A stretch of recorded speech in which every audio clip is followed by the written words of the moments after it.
Our video today is about metals, nonmetals, and metalloids. So we have several vocabulary words today. They are physical property, metals, nonmetal, metalloids, luster, conductivity, malleability, brittle, insulator, conductor, and semiconductor. So a physical property is a characteristic that can be observed or measured without changing the substance. So this could be the color or the melting point. The density is also a physical property. The luster of an object, the magnetism, if it attracts a magnet or not. These are physical properties that you can check without changing what the substance is.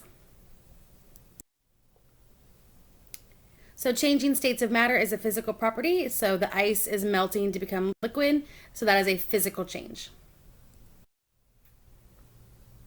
Our next word is metals. Most elements are metals. They are typically solid, shiny, malleable, and good conductors of heat. They are also usually magnetic, and they are found on the left side of the periodic table. So here are some examples of different metals.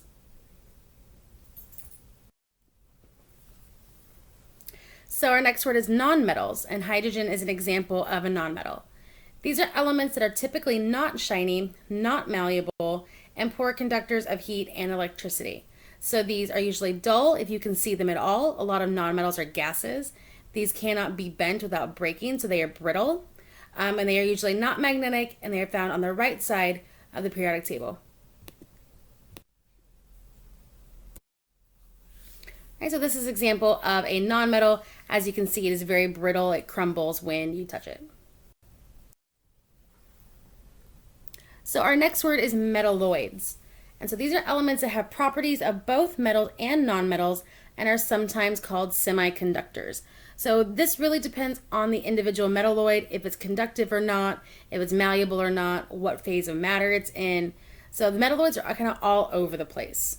I like to say that they're kind of like white chocolate. Like they're not really milk chocolate, but they're not really vanilla. They're somewhere in the middle. So they have properties of both metals and nonmetals. So this is an example of a metalloid. So it's shiny, it is malleable, but this is not a very good conductor. So luster is a physical property. You can check for luster just by looking at something. And it's the way the surface of a substance shines or reflects light. So is it shiny or is it dull? So a diamond has a lot of luster because it is very sparkly and shiny and pretty. Our next word is conductivity. It's a physical property. It's the ability or power to easily transfer heat, electricity, or sound. So on the left-hand side, they have a circuit set up that you should have learned about in primary school. They have a battery on one side, and then they have a light bulb, and they connect the wires to each side of a substance. And if the light bulb lights up, then that material is conductive because it allows electricity to go through. If the light bulb does not light up, then that substance is not conductive. It's called an insulator, and it does not allow electricity to go through. Okay, so this is another example of how you would set up a circuit to test if a substance is conductive or not. So our next property is malleability. It is a physical property. It means it is able to be shaped or formed into thin sheets by hammering or pressure. So basically, when you go to shape this material, does it bend or dent, or does it shatter and break? Okay, so metals tend to be malleable, and nonmetals tend to be not malleable. So this is a picture of a wire, and this is obviously very malleable because they were able to bend it almost in half, and it did not break. Our next word is brittle. It is a physical property also. It has a tendency to break, snap, or crack without first bending as a result of force. So basically, when you go to bend it, does it bend or does it break or shatter or crack? So here's an example of being brittle. This fence or whatever this is made of was not able to bend and it broke. Our next vocab word is insulator. It is the opposite of a conductor. of something being conductive. So this is a substance that resists electric current or a material that resists the flow of heat. So over here on the left on the circuit with the picture, if it was an insulator, that light bulb would not light up. Okay, so the material would not let the electricity flow through it. So here's an example of an insulator that metal has a coating on it that keeps electricity from getting out, basically. So wires, like the coating on wires, is also insulators because that way you don't get electricity into your hands whenever you grab a wire.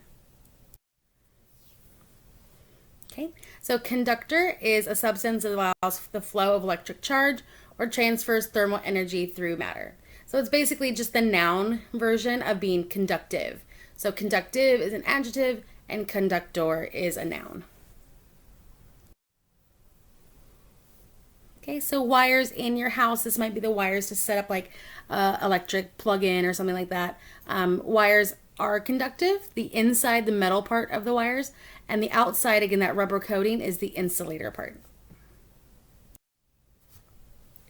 So semiconductor is a substance that shows the property of electrical conductivity between a conductor and an insulator. So basically a semiconductor is usually a metalloid, usually silicon, that's the most common one. They use it in all kinds of electronics, phones and TVs and computers and stuff like that. And basically semiconductors somewhat conduct electricity. So if they're cold, they don't, but if you warm them up, like by passing electricity or heating them up, then it does start conducting electricity. So semiconductors kind of like semi-conduct electricity. And so here's an example of some, what would this be? Circuit boards with some silicon on there. You can kind of see them, the little squares towards the top of the one on the left. That's silicon. And those, allow circuit boards and computer electronics to work.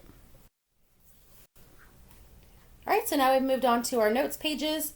For this one, you just have to label the copper pennies, the helium, and the silicone chip.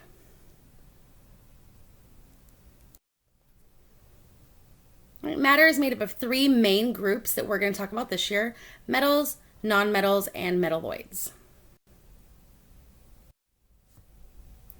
These three groups can be made by classifying physical properties such as luster, conductivity, and malleability. There are other physical properties we'll also look at, including magnetism, ductility, and density. So metals are usually, they have a high metallic luster. That means they are shiny. If something is said to be metallic, it's also sometimes sparkly. So it kind of has a sparkle to it sometimes. They are very malleable, so they can be hammered into thin sheets. They can be shaped and formed into different objects. They are good conductors of heat and electricity. So conductivity is for heat and electricity. So that's why like all of your cooking pans are made out of metal, because it allows the heat to flow from the burner on your stove through the pan into the food inside the pan. They are usually solid at room temperature. So they are normally solid, and some are magnetic. Okay, so some, not all. All right, the section from metalloids, they can be shiny or dull, depends on the individual element. They can be malleable or brittle. They partially conduct heat and electricity, so they conduct less heat and electricity than metals, but more heat than nonmetals. More heat and electricity than nonmetals. And then they are solid at room temperature also.